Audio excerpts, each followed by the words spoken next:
Fala galerinha do canal, beleza? Como vocês estão? Espero que vocês estejam bem. Hoje eu vou estar trazendo um vídeo de lugares que vendem montaria. O primeiro é aqui.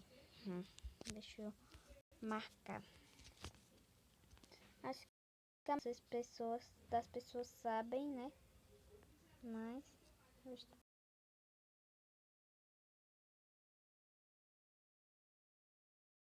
aí vocês sobem tipo, quando vocês chegarem ali naquela portazinha, vocês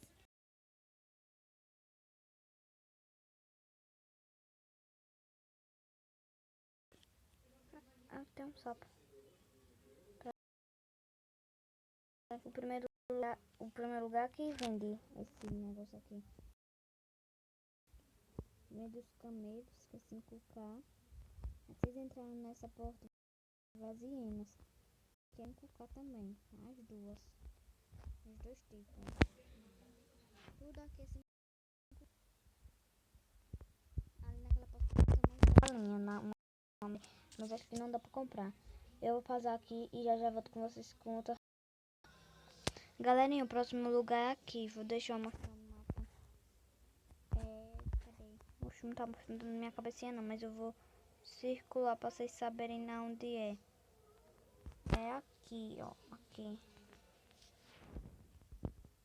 Aí vocês entram. Tem cavalos de 500. Tem cavalo de 5K e 200. Deixa eu ver se marrom. 4.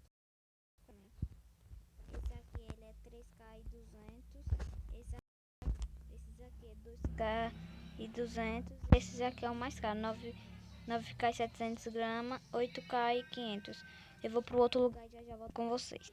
Galerinha, o próximo lugar é aqui. Deixa eu ver se minha cabeça dessa vez aparece. Aparece bem aqui, onde compro o leão. Acho que a maioria do povo sabe. Os lugares que eu sei é só esses.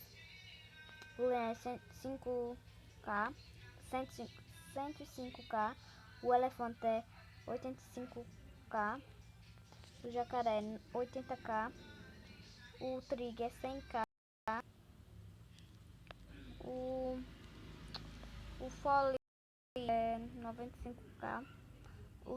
O toy dog é 120K.